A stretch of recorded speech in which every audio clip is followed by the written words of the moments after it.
O'zbekiston tibbiyot tizimi va USMLE tizimida juda ham katta farq bor. Kelinglar shu asosiy farqlarni konkret misollar bilan birgalashib ko'rib chiqamiz. USMLEda siz fanlarni integrallashgan holda o'rganasiz.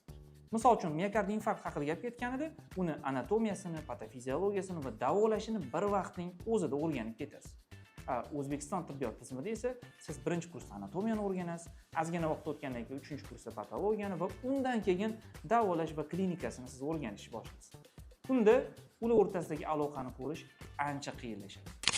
USMLEda har bitta o'rganilayotgan mavzu real klinik keyslarga asoslanib o'rgatiladi.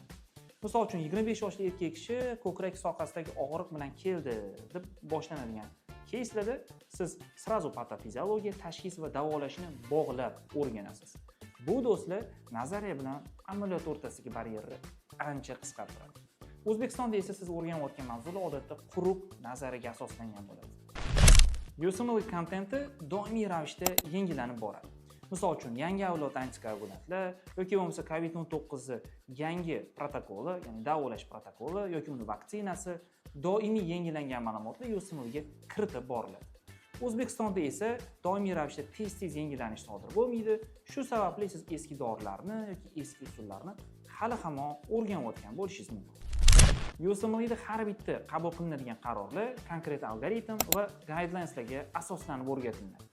Misol uchun, esda ko'tarilish bilan kechadigan miokard infarktida birinchi qadam antiagregantga berilishi va reperfuzion terapiya qilinishi. Va bu yerda e'tibor berayotgan bo'lsangiz, har bitta qadamda va bosqichda aniq chalkashlik yo'q.